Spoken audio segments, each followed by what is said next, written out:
Welcome to episode 17 of Seize the Moment podcast, and today we're going to talk about one of the most important concepts in all of psychology and in self-help, self-actualization. And we just wanted to define self-actualization before we really get into it and start talking to each other. Self-actualization, basically, is the desire to become more and more what one is, to become everything that one is capable of becoming. This is actually a concept that Abraham Maslow came up with in the 70s when you may be familiar with it. It's very popular. It's called Maslow's hierarchy of needs. And this concept originated there. Yeah, we'll just start riffing on it. And self-actualization. Yeah. So when did you first hear the term? Honestly, Tao of Jeet Kune Do, Bruce Lee. Mm. So I heard about it from like a mentor of mine, very good guy. His name is Owen Cook, cool guy, and pretty much what he's into self-help, my mentor, and I really look up to him. And when he made that suggestion, check out Bruce Lee, I read the Tao of Jeet Kune Do. And he actually talks about what it means to become self-actualized, to reach one's full potential, and that it's actually something. It's not just a pursuit that one takes on like lackadaisically. It's almost like a need. And yes, of course, we did intro this with Maslow's hierarchy of needs, but he frames it as it's something that to try to pursue. It's one of the greatest things you can pursue in life. In fact, it gives you such like tremendous meaning. And also according to this article that we read based on Maslow's, based on Maslow, and it's by what's his name? Scott Barry Kaufman. Yeah. So, and in a second, I want to also touch on the 10 factors that encompass self-actualization. But yeah, so if you guys want to find his article, it's actually on his website, which I think is called scottbarrykaufman.com, if I'm not mistaken. And the article is called "Becoming Self-Actualized in the 21st Century." Yeah. Oh, where did you first hear of self-actualization? Ooh, if I had to guess, damn man, I can't tell you for sure, but if I had to guess, I think I can. It was actually Carl Jung. Yeah, but it was he, in his kind of conception and his terminology, he actually called it self-realization. So for him, it was a bit different from my kind of memory of it, right? I don't want to, because the thing is, like, I read Jung, so especially like the autobiography, I think I read it in about 2010. So from my just kind of vague-ish memory of it, the way he kind of discovered, or the way he talked about the self, was as something that's discoverable, which is why it was termed self-realization. But it was connected to kind of Maslow's concept of, let's say, kind of social development too. So for Jung, he said that with self-actualization, or rather with self-realization, what it was the discovery of your full self, of the person that you are somewhere deep within. So very, very close. But for Jung, because he was kind of like a mystic and this new age person, it was more about sort of self-discovery than it was about self-creation. So it was about kind of like, you know how Plato once said that, we never really learn anything, but everything is kind of sort of a spark or a recollection of something we already know deep within. Yeah, so that's how Jung viewed self-realization or self-actualization. So it's like you were sort of becoming the person who you technically already were somewhere deep within. So that's where I heard of self-actualization or realization first. It was kind of very new agey. Yeah, one thing that's cool about Jung is he really valued looking at the darker aspects of our consciousness, of our minds, and seeing how learning about that can highlight the better aspects of our nature. And I think that's very interesting because I think that's really close related to self-actualization. Yeah, and I think that Maslow, I mean, I don't know if I don't know the history, I don't know enough about the history of the topic to say, but if either Jung sort of took it from him and sort of mysticized it, or rather kind of Maslow took it from him and secularized it, I don't know. But the thing is, like, I think Jung was even way before, no, was he way? He was definitely before Maslow's time, but I'm not sure, like, how far in advance. And I'm not even sure, obviously, if somewhere down the line he kind of took the concept and made it his own. But technically speaking, self-actualization, I think even sort of predates psychology, all forms of it, because technically a lot of these guys were sort of kind of entrenched in ancient philosophy. So if you kind of go back to obviously Stoicism, right, you even go back to sort of the Platonic, well, no, not so much of the Platonic school, maybe more Aristotelian, where it was sort of one of the major factors of it was kind of developing kind of your best self, right? And it was kind of prominent in ancient Greece, right, which is why they were kind of obsessed with exercise and sports and competition and learning. So I don't know if necessarily like it was like any of their terms, like in terms of Carl Jung or let's say Abraham Maslow. But the point is that essentially this concept was around like for God knows how long. And even if, let's say, Maslow kind of named it self-actualization, I mean, I'm pretty sure since the beginning of time, people have been like, I want to become the best possible person I can be. So why do you think that he considered it a need? Ooh, that's a really, really good question. So I actually really like that question. I think it's encompassed or sort of intertwined with meaning. And I think all of us as human beings need to feel like our lives are meaningful. And so if you think about it, right, what's kind of more meaningful than growth, right? Well, I don't want to say nothing is, but obviously it's somewhere kind of near the top of a person's needs in terms of kind of a satisfactory or sense of a satisfactory and fulfilling life. So let's say if we need to feel like we're meaningful, if we need to feel like our lives are important, that we're not just, just another person who sort of came and went, then I would say growth is a pretty significant part of that. Like everything that we did here had a sort of purpose behind it. So self-actualization is connected to purpose, right? So it's like, this is my purpose in life. That my purpose is to become the best possible version of myself, and it's to essentially grow.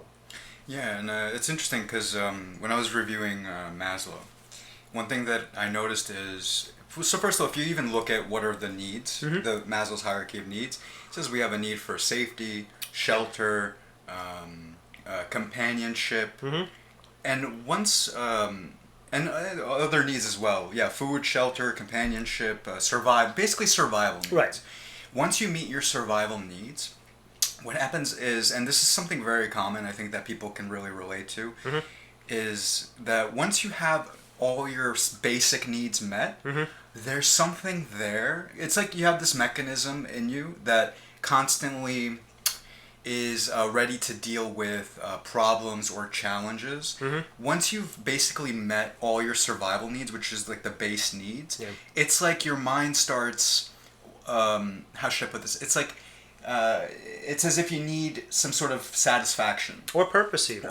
Right, because essentially if your purpose... I think it leads to you needing purpose. What happens is it feels like this sort of, not in all cases, but it feels like this emptiness or like this yearning that doesn't get satisfied, and that gets kind of satisfied only by like short-term gratification. Like for example, so in my life before I had any kind of purpose, my family was actually pretty well off. As far as the basic survival needs, we were good. But the thing is, I know I started having, this is for a while, I used to have a very neurotic kind of a mindset. Be thinking all the time, mind is racing, and I would just look to little distractions to kind of, to kind of focus me for a little while, right? But there was no sustained focus. Right. It was always from one thing to the next. And until I had, before even I had some kind of purpose, I realized like something was missing. It felt actually like I was having some kind of pain or suffering going on. Yeah. And that, and I was wondering like how to overcome it. Like why if I have all these needs met, why wasn't I already just happy? Why do I need more or something like that, right? And then from going on that journey of trying to figure out the ins and outs of that and what's going on, I realized that now back to purpose, once I had developed some kind of a purpose, it was strange. It's like all those erroneous thoughts, all these like neuroses, just kind of, it's not as if it disappeared, but it's as if, I could say that actually. It's as if I didn't have any focus on it anymore. I felt very clear. Mine I was just able to focus. And it's very interesting, and I could see how self-actualization is a need, because until I had realized that once I had this overarching purpose, I was trying to get somewhere, I was trying to grow in a certain direction, all these things that started messing with me after my base survival needs were met stopped messing with me. It was very interesting, and it wasn't even the end there. That was just the start of it. Yeah. And you know what I was thinking? I'm wondering if like it's possible that the way we kind of conceptualize survival, or when we're in survival mode, is that is our purpose for being, right? Not to say that it's satisfying or it sort of gives us a sense of fulfillment, but I think that when we are in survival mode, like we feel like, okay, our purpose is literally right now to sort of stay alive. And then as you kind of get past that, right, as you move up in the hierarchy, then you're like, oh, okay, now that I'm sort of have my needs met, now I kind of feel empty, right? Like, what am I supposed to do with my time? And it's like, maybe I should actually now look for a different sort of purpose. purpose, one that gives me fulfillment. And so it's so interesting that we're talking about this because a client of mine the other day, so I asked him, I said, hey, like, what would happen if you were ever perfect? Like, what do you think life would become? And he's like, oh, it would become like boring. I would need another goal or something else to strive for. So I was like, oh, so it's not like an end goal to you then. So it's like, if you were perfect, then life would just be kind of shit at that point. And he's like, yeah, no, I would really need to strive for something else.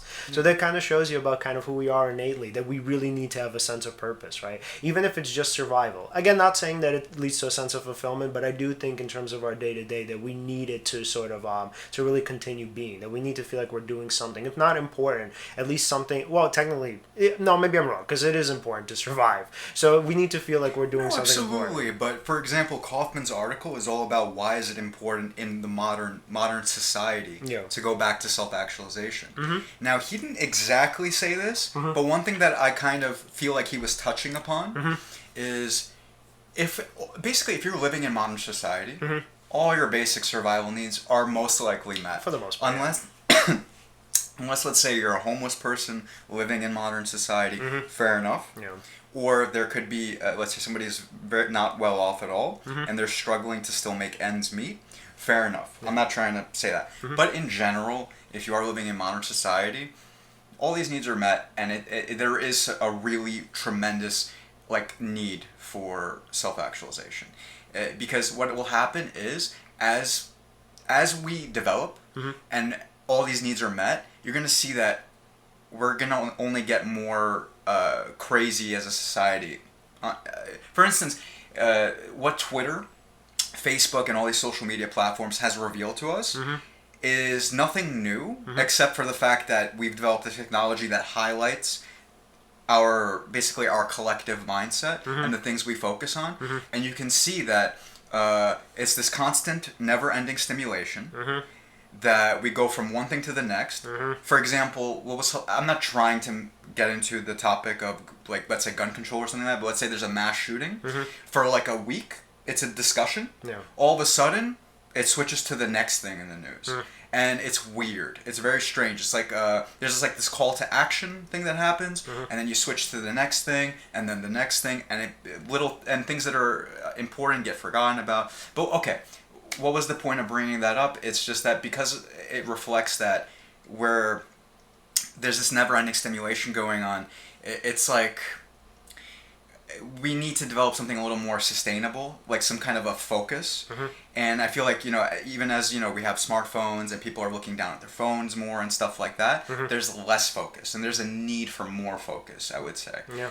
And self-actualization, I think, is the road there because part of exploring your own potential would probably be one of the areas that you would benefit from increasing is actually sustained focus. Yeah. The ability to be present to the moment, let's say. If you don't like that term, you could say to get into a flow state, to be at your most optimal, this is where you'll offer the most value and actually benefits you. It's like such a win-win. Yes. Yeah. And so I really want to touch on that. So some of you guys might be thinking, okay, what really is self-actualization and how do we really define potential, right? And also, how do we define what is the person that, let's say, what is a... Yeah, what are the traits? Yes. And actually, we have it. So we have the article by Kaufman. So just kind of to finish that last thought, right, in terms of the traits, right? So sometimes people will ask, and I get this kind of question from time to time in therapy, right, where somebody was like, oh, well, what do you mean by self-actualization? Because technically speaking, we could say that, let's say, some tyrant was self-actualized, right? So for them, they were pretty much the best versions of themselves in the way they conceptualized that, right? We can even say Gordon Gekko, the character from Wall Street, right? He was self-actualized, right? He was this sort of noteworthy corporate raider who was actually super prominent in society, right? He was highly financially successful. He was obviously well known, so well respected, if not well liked. So here's the thing with that, right? So when we talk about self-actualization, we don't, and I really want to make this clear for everybody, that there are sort of principles to it, right? That it's not, even though it sounds pretty vague, where it's like, oh, well, what, the best version of myself, that can mean anything. So not necessarily so, because when sort of the researchers, right, when they, like Scott Barry Kaufman here, so when they examine self-actualization and they're asking themselves, okay, what is it that the best person of themselves should look like? So they're actually actually factoring in mental and physical health. So what they're saying is that, okay, what is the best possible version of myself that I can be, taking into account in the way that it will affect me in terms of my mental and physical health, making me sort of the most optimal, or putting me in a position of, let's say, increasing the likelihood of achieving the most optimal level of mental and physical health. So somebody like Gordon Gekko, right, one can argue was actually pretty depressed, right, because he was pretty lonely. Not very many people liked him. He lived in this sort of Machiavellian mindset of like, it's better to be feared than loved. Therefore, I mean, one can argue again, I don't really know him, but for a lot of people that I do see that are sort of, kind of honed in on achieving personal success, they're actually not very happy and they're very lonely. And for them, like, even though they're well respected, it's like they don't feel the sense of intimacy and obviously comfort that they get from other people. It's a balance. Yeah, well, yes, definitely. And so when we talk about sort of becoming your best version, sometimes people think, oh, well, being highly individualized is that best version. Not in terms of the outcomes of mental and physical health. And we know that mental and physical health are intertwined, so it's like if you're sort of really depressed and you're kind of really anxious, afraid of losing your fortune, chances are you're going to have some physical consequences of that too. So this is sort of the way that Scott Barry Kaufman has defined self-actualization. So I'm going to kind of read a little prelude to it, and then I'm going to go through the characteristics. Okay.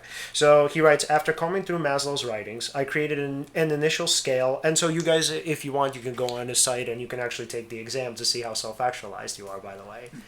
And also, yeah, we could also put a link to the article in the description. Yeah, we should. That works. Okay. So I created an initial scale with 92 items, spanning 17 characteristics of self-actualizing people.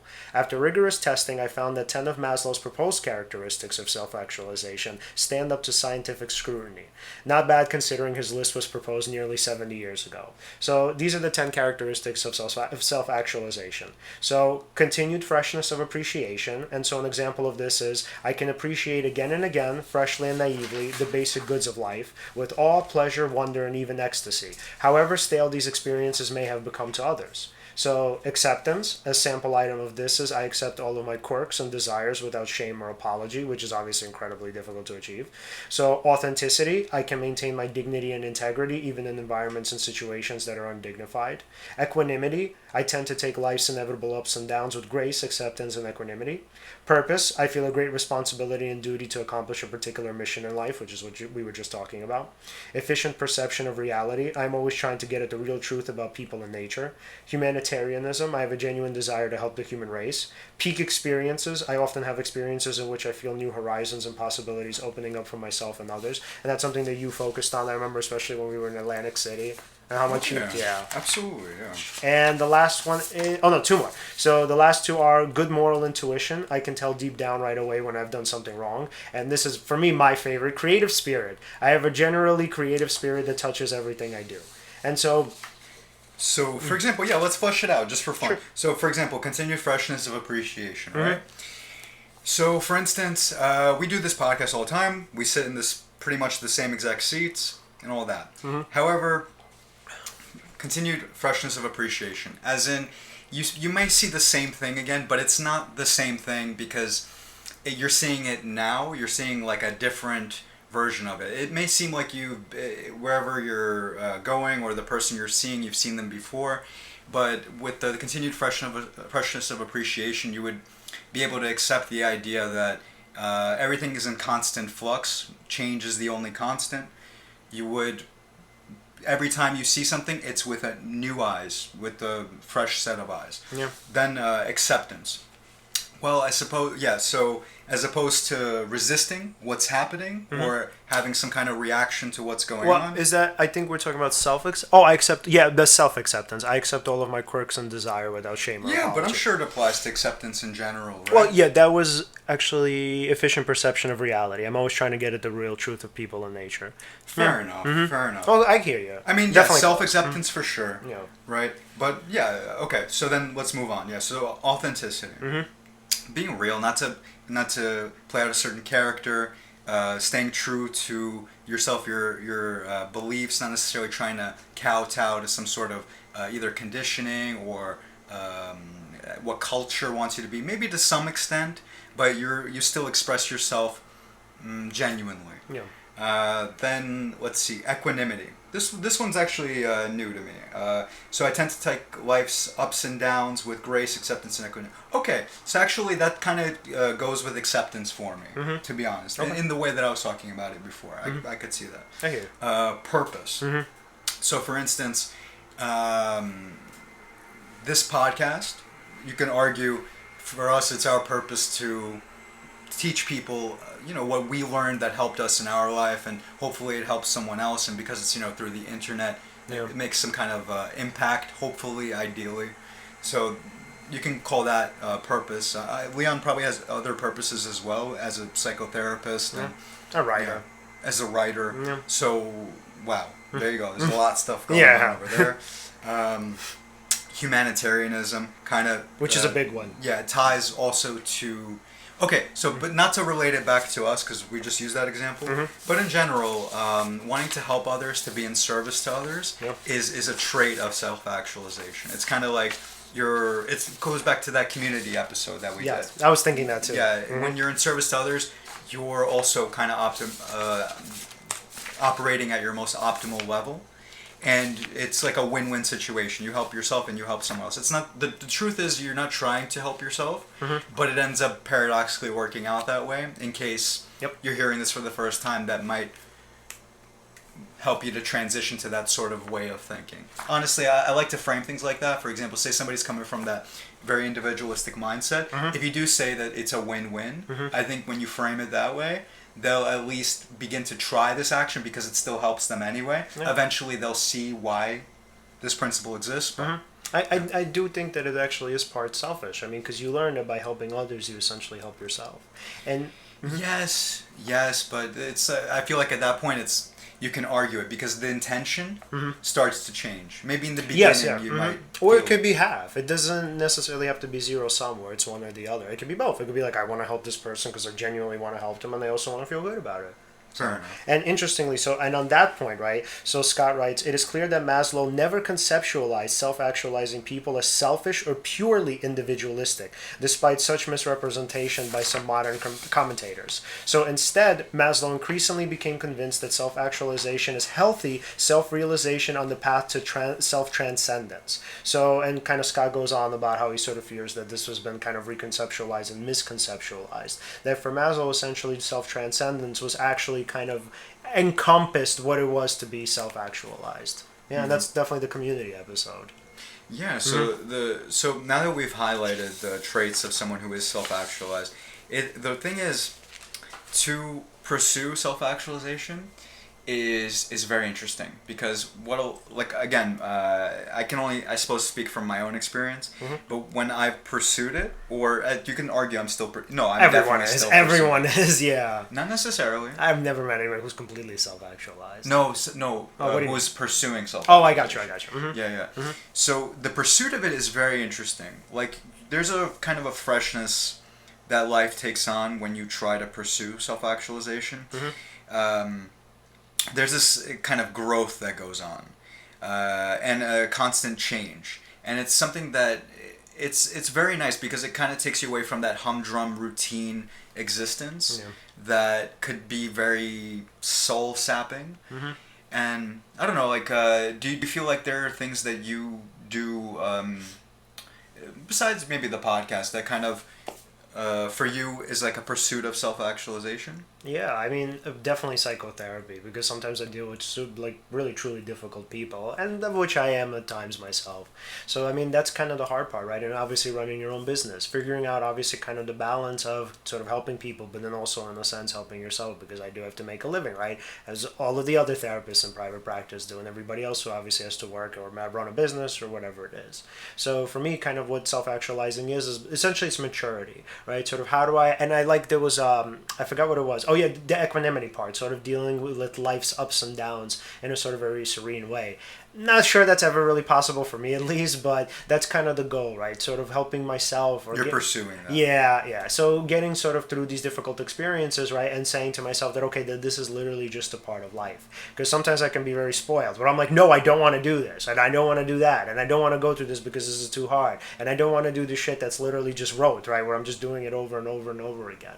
So for me, kind of I guess the most I guess important based on kind of how it affects my life is that part, the equanimity, the dealing with life's and downs with serenity, and sort of even trying to empathize with other people, especially when they are sort of being difficult toward me. That's another hard part. So for me, I kind of just quickly like sort of shut down and build up a wall, and I'm like, no, like you're not gonna bully me, right? And then so I try to kind of stand up for myself. But then for like, I mean, as a therapist, as just as a person, you also have to try in some way to empathize with the other person and sort of ask yourself why they're doing what they're doing. So it's like a delicate balance that you have to maintain as you're even trying to move towards, for example, equanimity. Yeah, which is like in that respect, I think it's very kind of connected to that Bill Irwin quote, right? To understand all is to forgive all. And I think for me, that's one of the hardest lessons to learn, because when you're kind of like, when I'm in that moment, I'm like, oh my God, like this person's really pissing me off. And so for me, I have to kind of try to understand what they're going through, which is like, it's not a knee-jerk reaction. You know what's interesting though? The reason why I can see how you just said you called it a knee jerk reaction, right? For some reason, for me, it turned into a knee jerk reaction to do the seek first to understand then to be understood thing, only because, and maybe this might help. That's not necessarily the point of our conversation, No, but sure. for fun. When you frame it as if you do seek first to understand then to be understood, what happens is then the whole thing kind of the argument or the intense energy or tension tends to break down. So I kind of just trust in that principle, because anytime I've employed it, it actually does work. I've had, like, let's say I had an argument with someone, and then all of a sudden, like, I remember to seek first to understand then to be understood. I'll take a summary of what they said. We've discussed this before, but I'll just say it again. Why not? Take a summary of what they said, say it back to them. Then they feel like they're understood. Once I can kind of sense or suss out that they feel understood, then I feel like I can say my piece, which they may be more willing to listen to. And then just kind of wash, rinse, repeat the whole process. They may not also be into doing the whole to understand all is to forgive all thing. Even if they're not and it's one-sided, I still find that the principle works. And it does eventually calm down. And it may also I'm not a psychotherapist, so I can't speak to this, but I imagine when they feel like they're understood, that'll increase the bond and the chances that they'll listen to you. The chances when I've done that, when I sort of obviously try to empathize with them and say like, oh, this is what you're feeling, or this is how I perceive what you're feeling, it's definitely been more helpful than when I kind of just stand like, this is how I perceive what you're feeling. Oh, wow. Okay. Yeah, because you got to be like really careful when you say like this, oh, I know how you feel. That is usually met with complete resistance. So the best response I've ever gotten was obviously the most kind of frequent one is, you have no idea what my life is like. So when you say like this is sort of my perception or my interpretation, it can sort of open the door for obviously correction, or it can get them to say like, oh no, wow, yeah, you're right, that's exactly how I feel. So it's like the wording is always something that you have to be really careful with, and not just with clients, or literally just people in general. So even if you mean sort of the best or you have the best intention, doesn't necessarily mean it'll go over well. What made you wanna pursue self-actualization? Because there's different reasons for everyone. I understand that we did highlight that once you have your basic needs met, there's a chance that you might experience some sort of emptiness, and then try to pursue higher goals in order to alleviate yourself of that, even though that's not necessarily it doesn't become that, but that might be initially what it is, at least for me. What happened with you? That's a really good question. So, a need for purpose in life. So, I think maybe something we talked about at some other episode at some time. So, there are certain people who, let's say, and this is, by the way, a really good thing. So, there are certain people who can kind of just get up, right, and say, you know what, my God, like the sun is shining, the birds are chirping, the trees are blooming, everything looks so beautiful, and they could just go to work and say, oh my God, like I solved this problem, I feel so good about myself, my boss gave me praise, right, and you're just like, wow, man, like this person is really, really happy. And there are people who are like that, right, who are just able just to kind of take things as they come and just sort of enjoy what they have around them. I'm not one of those people. So I need meaning. So for me, like if my life doesn't have a purpose, I don't care like how many problems I solved. I don't care how much praise I get. Like it's not. Let me not say that. That's too black and white. But it's not that significant to me. Like it matters, but it matters for like a split second. Where it's like, okay, that's really cool, and then I forget about it, and then I feel depressed again. So for me, I really need an underlying meaning to life. So without because like I'm like I have a terror of death, right? As obviously some people do. So like for me, the best. Yeah, Everyone's got it. I think they have a fear of it, not necessarily a terror. There's some people who are more afraid of death than others. Where yeah. So there's this kind of scale to it. Like so for me, like I used to be like terrified of death. Where literally it was on my mind all the time. I'm like, oh my god, I'm gonna like die. And that's why I'm like an existential therapist. Whereas like most people could just sort of go about their days and just kind of enjoy life without really thinking about it. I can relate, but it's interesting. I didn't know like a terror of death. Yeah, terror, where it literally sort of encompasses the vast majority of your life. That's what I was like. So the thing is, when it comes to death, right, the real sort of way or the antidote or the way to go about it, kind of whatever, overcoming it or diminishing its intensity, is literally by trying to become self-actualized or by finding meaning in life, right, which obviously is connected. So for me, I realized that the only way I was really, this is after years and years, by the way. I don't mean to make this sound simple, because at first I wanted there to be an afterlife. I was religious, then I was into like spiritual stuff, the new age stuff, and it's like, oh my god, I have to find a way to live forever. I was like, I don't want to die. But then after some time, and as you do mature, you kind of realize that, this is most likely all there is. So I realized that the only real way for me to kind of have a meaningful life, or for me to overcome the terror of death, was actually to have a meaningful life. And so a meaningful life essentially encompasses growth, right? So it encompasses learning, it encompasses sort of figuring out a way to be the best person you can within your community, encompasses a way to be important to the people you love, and maybe kind of in the broader community. And so for me, pretty much it started literally with the fear of death, where I was like, oh my god, I have to find a way around this. So I first went to religion, that didn't work, then I went to kind of spirituality, that didn't work, and then I was like, okay, the only real way for me to overcome this is literally to become self-actualized. What about you? Well, yeah, I kind of said it before, but yeah, I started feeling also just empty, and I realized that I needed some kind of a purpose, and it was a very popular thing. Like, for example, in my early 20s, there was this talk of find your passion, find the thing that excites you the most, and make that your work, right? And I love that idea. But at the same time, I didn't know how to align what I wanted to do with my life with some sort of career that already exists in the world, like some sort of beaten path, right? And I value people who, for example, want to do something that already exists. For instance, somebody wants to be a lawyer, there's a path to that. Somebody wants to be a doctor, there's a path to that, right? But say... your path, say what you want to do, may relate to, like, for example, one thing that I wanted to do, like, ever since I was young, was to be a therapist, actually. That was one of the highest passions I had. Then, as I went through life and I started learning about what it entails, for instance, the relationship between psychotherapy and psychiatry, how sometimes you may let me backtrack a little.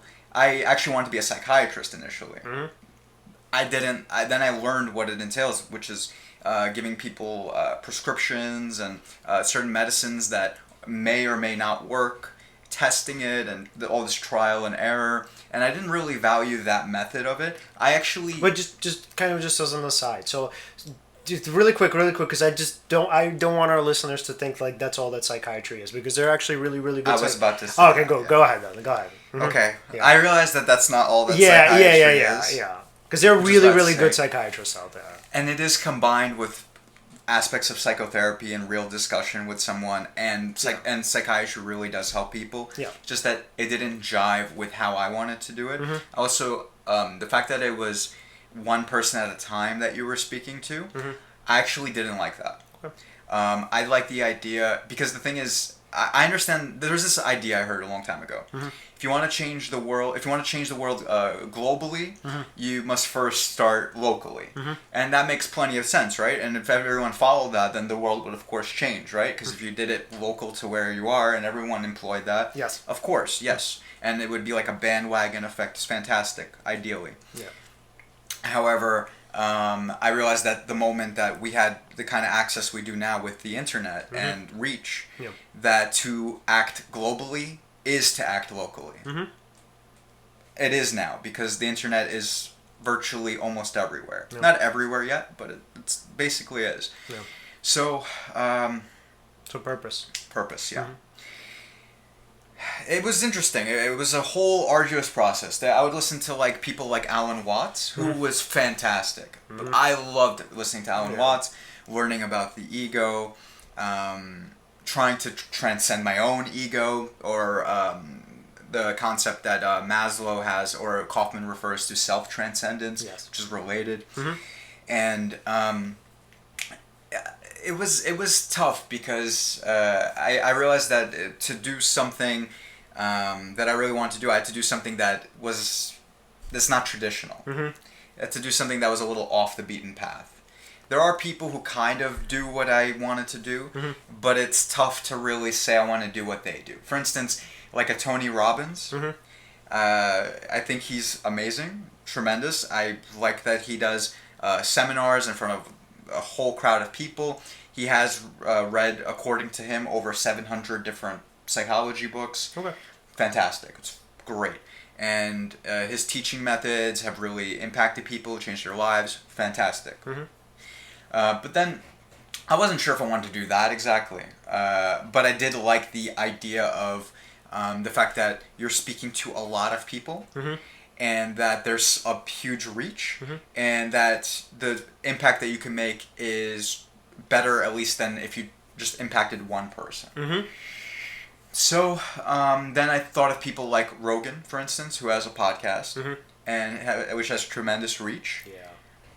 And that also worked, right? I also saw people who had pages on Facebook, who would share little like memes, for instance, of quotes, and it was something very simple. And I was definitely what do you want to say, like a customer, or in the demographic of people who liked things like that. I thought it was simple.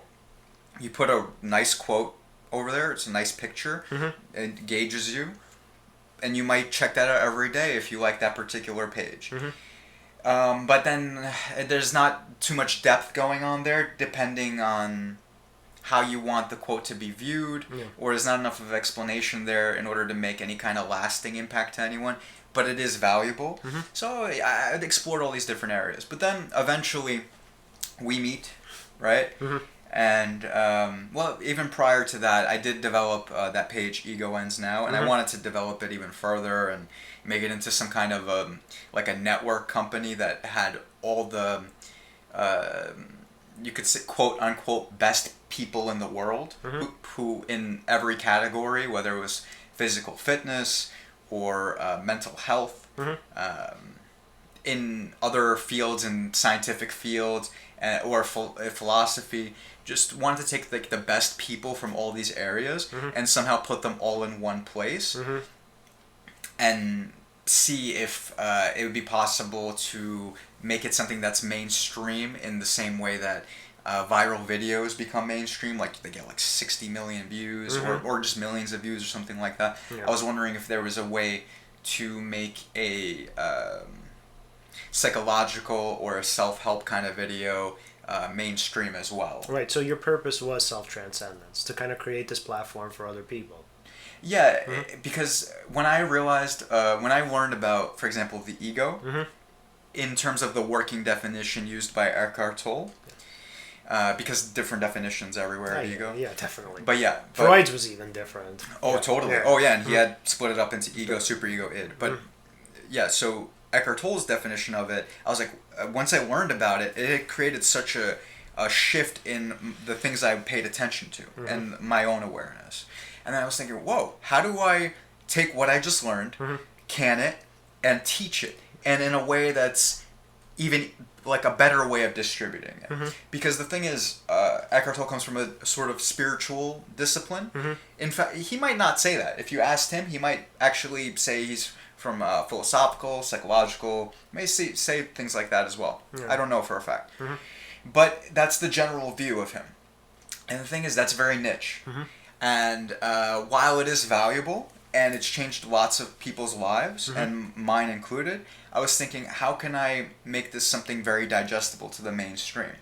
So I was thinking, if I can learn this, and I used to say it like this, if some idiot in Brooklyn can learn about, how to become present in the moment, not think so much, and not have too many arguments with people or any at all, and kind of learn to think in nuanced ways and all that, anyone can do it, because I am not special. And that's how I used to frame it. I still frame it that way, but I don't know how great it is to say I'm an idiot to like a whole audience or something like that. To imagine that sound like taken out of context. And then, I would say that that's pretty irrational. No, but I didn't mean it like that. I just meant in a way to kind of self-deprecate. Yeah. In a way that shows I'm not like this haughty, like this. I hear you.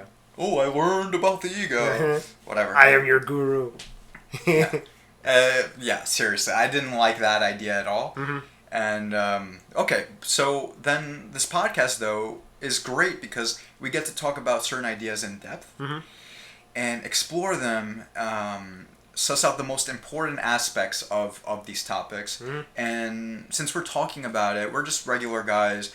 It's very digestible. It's something that'll go out to people. And in that sense, I would connect that to my purpose, which is to make it easier for other people because it's a lot of the pain that's in the world is very unnecessary. And the thing that's most genuine about my desire for this purpose is I don't like unnecessary suffering. It's really weird to me. It's just something that, it's just like, why are you doing it this way? Is the instant feeling I have. It's like, oh, if you knew about this, you wouldn't have unnecessary suffering. And then maybe you would still have it, but not to like the way we self-sabotage and create so much unnecessary pain. As long as there's still war in the world, 100% I'm still with this purpose. Because that means that people don't understand each other, and there's not a way for us to cooperate and think of more, of a better way to continue the human species. I don't know if we have to be so territorial and be like, this is my land, this is your land, these are the rules in this land, these are the rules in that land, and then all these conflicts. But I suppose that maybe it's just a stage in humanity's growth. I think we're way better off today than we were many years ago in certain aspects. And if anyone's interested in learning about that, we could defer to Steven Pinker's book, Better Angels of Our Nature, and his second book, Enlightenment Now. Now, also there are people who say things in contrast to what he says, and I think that should also be looked at and integrated into a more realistic view of what's going on in the world. But I do like what he pointed out, that there's been a lot of changes in the world, and I think that it's just a matter of momentum and pushing certain ideas out, and then making sure that the people who come after us also continue to kind of push those ideas and spread that influence. So, and just to quickly define self-actualization in the context of self-transcendence, or rather self-transcendence in the context of self-actualization. So this is again going back to Barry's paper. So he wrote, as Maslow wrote in his 1961 paper, peak experiences as acute identity experiences. So this is Maslow's quote. So the goal of identity, self-actualization, seems to be simultaneously an end goal in itself and also a transitional goal, a rite of passage, a step along the path to the transcendence of identity. This is like saying its function is to erase itself, right? Something that you talked about. So put the other way around, if our goal is the Eastern one of ego transcendence and obliteration, of leaving behind the self-consciousness and self-observation, then it looks as if the best path to this goal for most people is via achieving identity. So a strong real self and via basic need gratification. So essentially here, and this is a really good quote by Barry, so he says self-actualized people don't sacrifice their potentialities in the service of others. Rather, they use their full powers in the service of others. And this is an important distinction. So he says you don't have to choose either self-actualization or self-transcendence. The combination of both is essential to living a full and meaningful existence. So pretty much self-actualization is, in a sense, self-transcendence. It's like when you go beyond yourself, you're pretty much actualizing kind of the maximum amount of abilities that you have. So sometimes kind of there's this distinction between kind of, we talked about it, right? Like ego death. And it's like sometimes people would say, well, why would you want to kill your ego, right? Don't you just want to like achieve things and, sort of fully be alive in that sense that, you're having individual sort of peak experiences. So, and I think you said essentially that it's a combination of the two, right? Sort of, kind of the one mountain and the second mountain. That's that? one, yeah, 100%. But then also, just to add on to that, I mean, ego death, if you think about what are some of the traits of someone who is self-actualized, for instance, equanimity or acceptance of what's going on, and also an acceptance of yourself and this kind of growth-based mindset. In essence, if you are pursuing growth, this is pursuing constant change. The ego, strictly speaking, is basically your identity. And if you're in this constant change, this constant growth, your identity is constantly shifting. In its shifting, you can argue that's where the death is of the ego, because it wants to remain one particular thing. But because you're pursuing growth and change, it keeps changing. It's that, in that sense, that's the ego death there. Yeah. Yeah, so it's intertwined with your community. So it's like by being a mature person, right, by sort of self-transcending, you're essentially doing the same thing. It's you're self-actualizing. And you're accepting constant change. Yeah. Instead of trying to keep things the same. Yeah. Though but yeah, back to, of course, it is a combination. I think there needs to be, I think it's okay to respect the idea of trying to keep things similar or the same, but just a little bit leaning on your edge. Right. Because if you're thrown completely off balance and it's just this constant change all the time, is there really any grounding? Yeah, technically. And I think this is something that we touched on in the second show, right? So again, kind of going back to the first and the second mountain, right? And sort of self-transcending that. And I think it was Jamie who said this, right? Where she's like, I don't really like the distinction because technically speaking, nobody's sort of individually successful, right? Technically, their success is built on other people in some sort of way. That if you achieve something, right, is because you provide some sort of service, right? You provide some sort of product that obviously other people buy and find to be useful. So I think maybe, and I was thinking about it in this context, that I think that she's really right about that. And I think that in the sense of like differentiating between the first mountain man of the individualistic one, the successful one, and the sort of mountain man really actually doesn't make much sense. So in here, Barry says essentially that self-transcendence in a way, at least in some substantial, important way, is self-actualization. So essentially when you become the best version of yourself, what you're essentially doing is you are individually achieving, but within that individual achievement, you're also self-transcending because you're providing something important for the community. So it's like, let's say, I don't know, hypothetically in our field, right? Let's say medicine, psychiatry, psychotherapy, whatever. So essentially, right, I can say that individualistically I am successful, right? Like I have a practice, let's say, I'm able to sort of take care of myself. I'm kind of in some sense self-sustaining, but not really. And this is where that comes in, right? Because technically speaking, I'm really not self-sustaining. That doesn't really exist. Go ahead. It's because you realize that you are in the pursuit of self-actualization. The thing is, I think that the reason why there was that distinction between the first mountain man and the second mountain man is because the first mountain man doesn't realize that even his individual achievements are tied to the achievements of others and allowing for them to do that. I think they realize that about themselves when they transcend the first mountain and move on to the second one. I like that. Yeah, I think the reason why Jamie said what she said is because of the way we framed what we took from the article. Well, and so she used that info to say what she said. I think if she read the article, she would say that the first mountain man doesn't see that he's part of a community. That's actually our interpretation, by the way. That actually wasn't how Brooks framed it. So the way Brooks framed it was exactly the way we noted it. So now, after having these discussions and kind of our own realizations, and this is obviously not a knock on David Brooks. It was a really great article. But actually in his article, he doesn't frame it that way. He makes a clear distinction between the first and the second. And I think it's helpful to do it anyway. No, I hear you. It's not even meant to be a criticism, really. I don't even necessarily think that it's so important. important. But my point is that like there really is no distinction. Yes, you're right. When you are on that kind of second mountain, that you essentially realize that it's all connected, right? It's sort of all intertwined. Oh man, okay. There's like so much to say about this. So essentially, right, we kind of come to this great realization that self-transcendence is essentially individual success, right? So kind of going back to what I do as a therapist, I kind of came to the realization that there's no such thing as a self-sustaining businessman. That essentially by self-transcending, by providing this service for other people, that for the most part, I hope, like helps them grow and mature and sort of helps them self-actualize, that I'm in a sense transcending myself and I'm obviously becoming individually successful. But the point is that I can't do it on my own. And so people have this sort of notion of becoming a self-made man, right, or a self-made woman, even though on the right it's mostly self-made man. So in those circles, right, there's this idea that you can actually kind of become who you want to become based on your own sort of sheer determination and intelligence.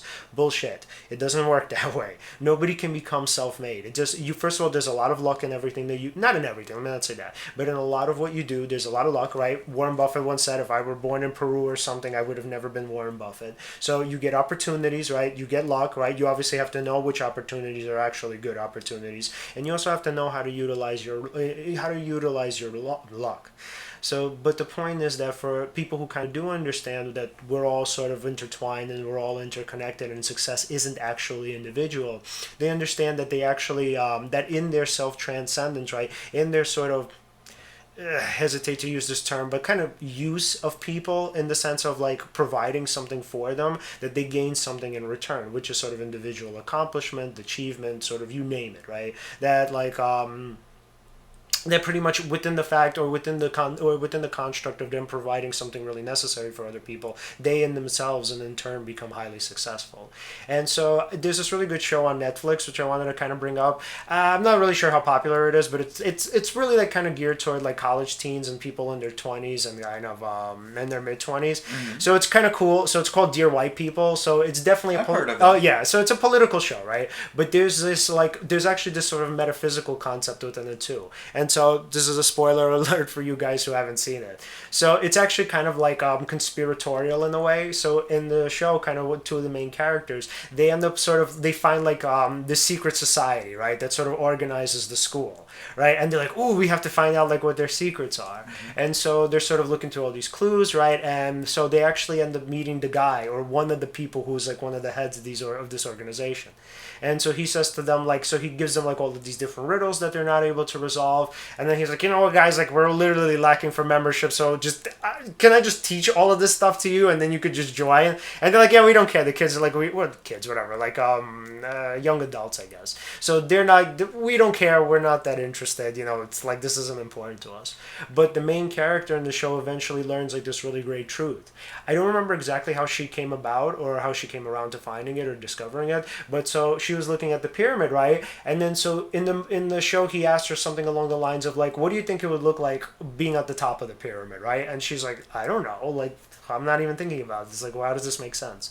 So then what she did was she actually flattened the pyramid, right? And so when you flatten it, what you see is this, big X, right? And obviously the square shape, right? So when you look at it on top, right, there's obviously this peak, right? Which, sort of the conspiratorial sort of movement represents kind of the Illuminati or the families that run everything. And in this show is pretty much the society that runs the school and pretty much kind of life as a whole, because this was an Ivy. Mm-hmm. And, people from the Ivy League, according to conspiracy theories, they're pretty much the controllers of the world. So what she found was that when you actually map out the pyramid, when you sort of lay it flat, it makes a big X, right? And her realization was like, holy shit, we're all interconnected. That's the great secret that they were talking about. So it's not that there's this sort of society of people on top and they kind of control everyone, but it's literally that we're all in this together. That was what she learned, and that's what this sort of secret society, I guess the purpose of the show was to show that they're actually benevolent. So the purpose of the secret society was literally to self-transcend, to kind of use their power, right, to sort of better society as a whole, right, in terms of kind of the lives of black people and obviously moving them ahead and kind of bringing everybody together and eliminating racism and bigotry. So that was the big secret of this society, and I love that essentially we're all interconnected, and self-transcendence is, in the sense, self-actualization. That's what maturity is, realizing that we all depend on one another, that there's no real thing or such thing as self-independence. It just doesn't exist. Yeah. And the pursuit of it is it's great, it's fun. Like, talking from personal experience, the way I live nowadays, as opposed to how I lived, let's say 5 years ago, it's like night and day. Yeah. It's different. I used to, I mean, I don't know if I ruminated. I did kind of, I learned about, let's say, ego and all that, I would say around 21, 22. And then really would say I started behaving like I understood it around 23, 24, something like that. But it's still, even then, it was still a process. It felt like level 1 was realizing what the hell is going on. Yeah. Then level 2 is actually taking some sort of action. Because to take action first and then to think about things as opposed to the other way around. Like, you can't think your way into action. It's easier to act your way into thinking instead of, because even if you were telling yourself, oh, I need to do this thing, I need to do the podcast, I need to do this, that, you're not going to think your way into doing it. You have to act first. And that was like another level to the pursuit of self-actualization. It's like, yeah, on one level you understand it maybe mentally, intellectually, but then the next step is actually putting it into action. And there's lots of different areas where people can self-actualize in. For instance, for a poet, for them the pursuit of writing, for instance, would be their version of self-actualization. Purpose, definitely. Yeah, for their purpose. Creativity too, yeah. Yeah, for a musician, it would be, for example, for a pianist, it'd be playing the piano, it'd be practicing. Yeah. It would be producing more content and stuff like that. And there are all these different areas where you can pursue self-actualization. For instance, I mean, in general, self-actualization is kind of trying to, in all areas, optimize your life. Yeah. But in general, like, sometimes I notice that when you concentrate on one particular thing, it spreads out to other areas as well. For instance, let's say somebody was into physical fitness or something like that. Really? I'm not. He thinks I'm going to talk about myself. Right? But say somebody's into physical fitness, right? Let's say it takes a lot of mental energy, focus to do some kind of to do an activity for a sustained amount of time, all that.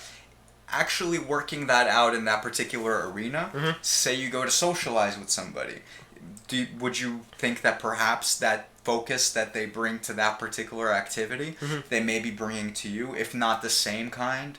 Yeah. Something is coming out of that particular activity.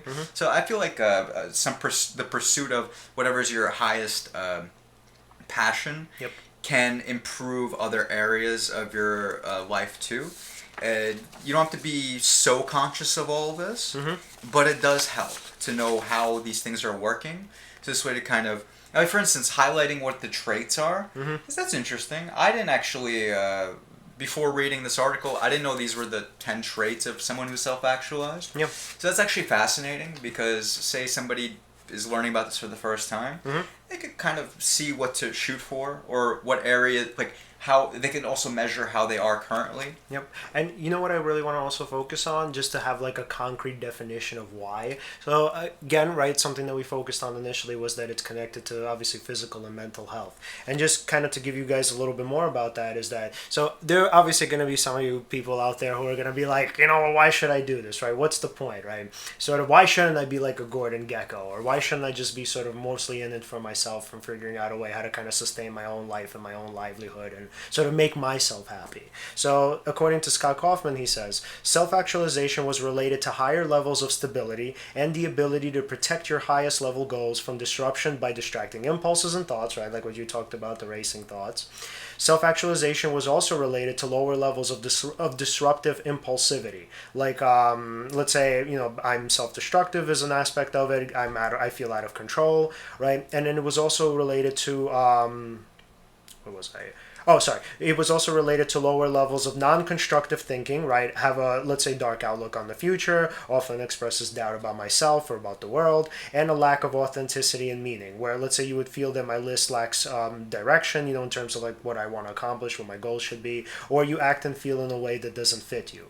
So he stated that just as Maslow predicted, those with higher self-actualization scores were much more motivated by growth, exploration, and love of humanity than the fulfillment of deficiencies and basic needs, right? right? So what's more, self-actualization scores were associated with multiple indicators of well-being, and I really, really want to highlight this, including a sense of greater life satisfaction, curiosity, self-acceptance, positive relationships, environmental mastery, personal growth, autonomy, and purpose in life. So I think that's a sort of, pretty succinct answer as to why you should pursue self-actualization. No, 100%. On top of, your terror of death.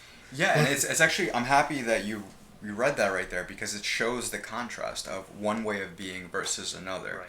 For instance, so one thing is, like, let's say somebody, like, in our audience, and I can definitely relate to this at one particular point. Mm-hmm. Say you realize, okay, I see why it's important to pursue self-actualization. Yeah.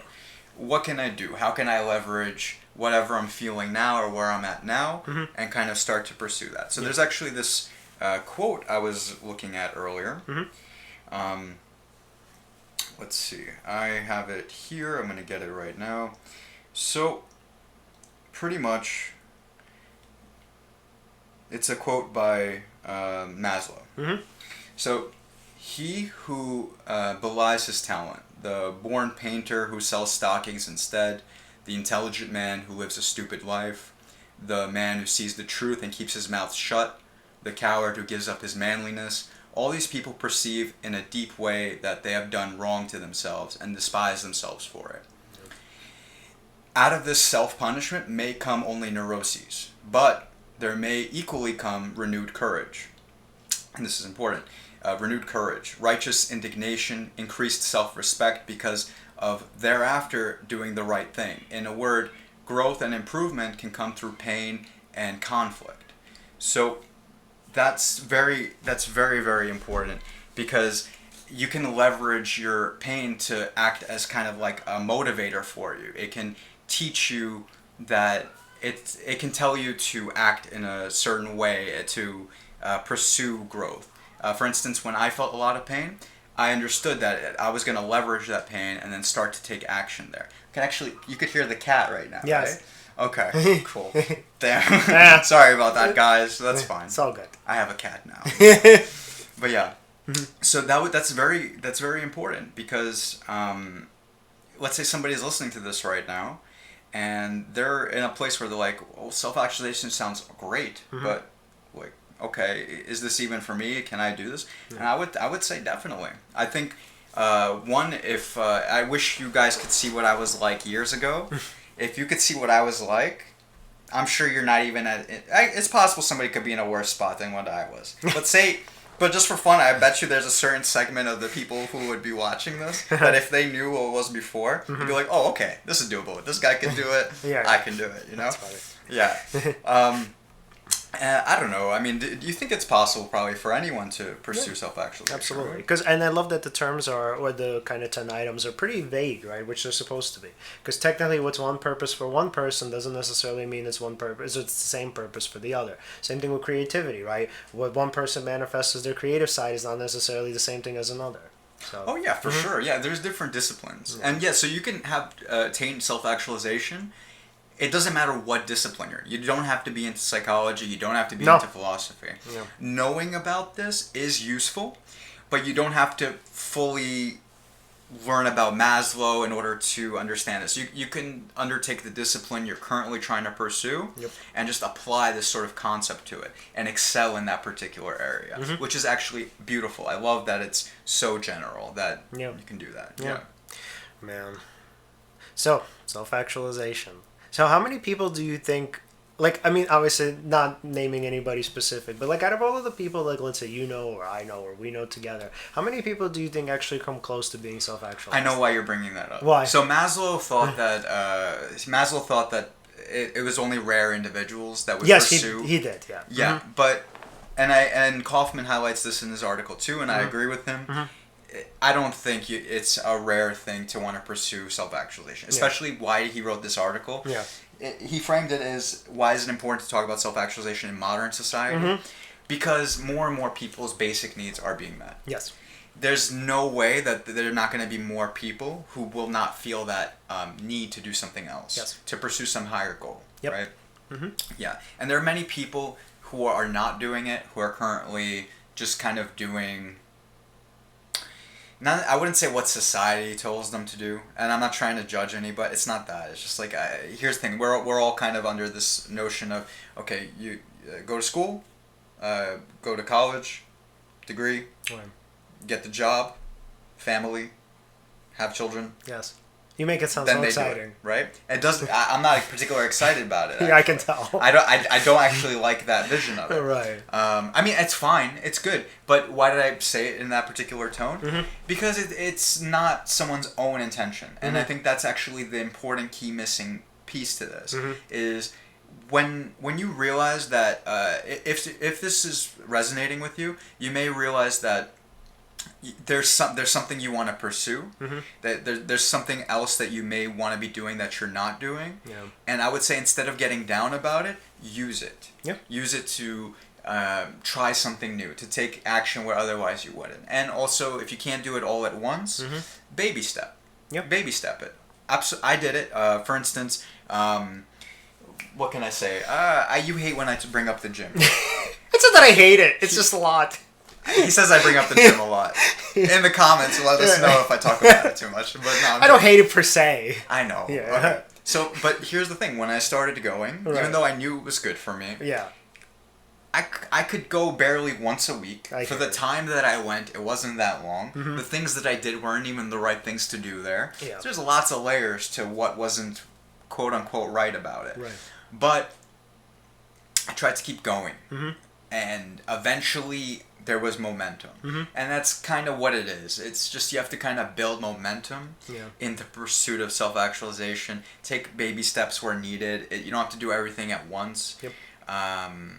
It's very doable. Yep. You just have to have you have to learn about yourself and like what kind of triggers you, what your buttons are in a sense. Yeah. Because I think it's different for different people. Mm-hmm. It's common depending, like, for example, I'm sure a lot of people could relate to what I'm saying. Mm-hmm. Then there's other people who will be like, no, it's actually very easy for me to, once I decide to do something, to do it. For some people, it is, yeah. Yeah, so it depends. But the point is that, and this is what Scott talks about in his this is what Scott talks about in his article. So pretty much with self-actualization, so yes, Maslow thought it was actually, rare, but technically it actually exists on a bell curve, right? So like if you guys have ever seen a bell curve, like it looks like, this kind of slope. Well, let me see the camera. So it's like a slope where you have kind of like, sort of people at one end of the spectrum and other people at the other end of the spectrum, right? And somewhere in the middle is obviously everybody that's on average, right? For the most part, like the average person in statistical terms. So what Kaufman actually notes is that when it comes to these traits of self-actualization, some people are actually somewhere in the middle, right? So on average, let's say out of these 10 traits, right, most people are like at a 5, or like they have 5 out of 10.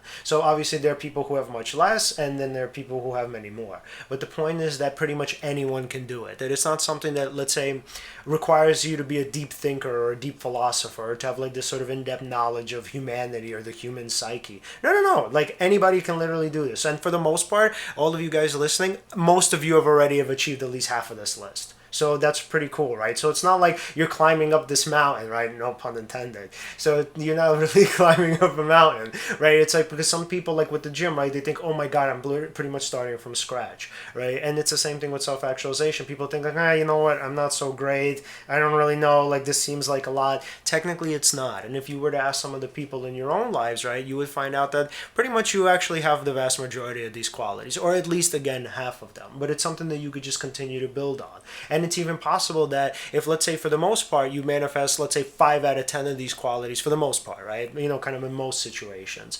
And let's say maybe the other 5 qualities you even sometimes manifest, right? Not always, but let's say in some situations you do, some situations you don't. All you're really doing is just building up on that. You're just sort of increasing the likelihood that you're going to manifest those other qualities in more situations. So it's sort of more complex than just I'm either, let's say, I have this quality or I don't. Because I can tell you in some situations I do feel at peace, or I, like, let's say, calm. And there are, let's say, even, again, kind of going back to therapy, there are some clients that I've had who were very difficult that I was just able to, however, I'm not really exactly sure, but just sort of stay calm and just kind of resolve the situation. But then with other clients, I wasn't able to. What unconscious factors sort of played into that, I'm not exactly sure. But the point is that it's very unlikely that, even if, let's say, for the most part, we're 5 of these qualities, that, let's say, the other 5 qualities, whatever they are, that we can't manifest them, or that we don't, let's say, to some respect in our kind of day-to-day lives. So you're just building, right? It's like a pyramid. And the fact that you're trying to build, that's the pursuit, and that particular pursuit is just so meaningful. Yeah. You would see it from your own experience. A lot of you are already on that particular path, but now you know more about it. Yeah, and you'll be happier. Yeah. All right, final thoughts? Yeah. Yes. If you want to learn about self-actualization, more about it, you can watch other episodes, topics that we've talked about in the podcast. For instance, like things like nuanced thinking. We talked about community, what it's like to be of service to others. That's actually interesting. Nuanced thinking, I think, is a part of self-actualization too. Of course, yeah. As far as equanimity, in a sense, or acceptance in general. Reality, right. Seeing reality the way it is. Yeah. There's, a lot of things that we talk about that are very closely tied to self-actualization in the previous episodes we've done, and the ones that we're going to do in the future. Most definitely. If you want to follow us at Seize the Moment Podcast on Facebook and Twitter. I'm sorry, Facebook and Instagram. Yep. On Twitter, we're at Seize_podcast. Yep. And click the subscribe button. Hit the bell. Hit the bell. Yeah. Hit the bell. It's somewhere. That way. Hit the bell that way. And you'll get notifications about the episode. Yeah. And then also, we want to hear your stories. So if you guys get a chance and you check us out on the O4L online network, so when you go to the Seize the Moment podcast page, what it is that somewhere on the bottom there's a section called We Want to Hear Your Story. So just shoot us a comment or leave us a story and let us know how you felt like or where you are in your journey of self-actualization. Oh yeah, and the link there is going to be in the description. Yep. And look forward to that. And maybe we'll read your story on air. Yeah, absolutely. Yeah. So, guys, have a great day and see you next time.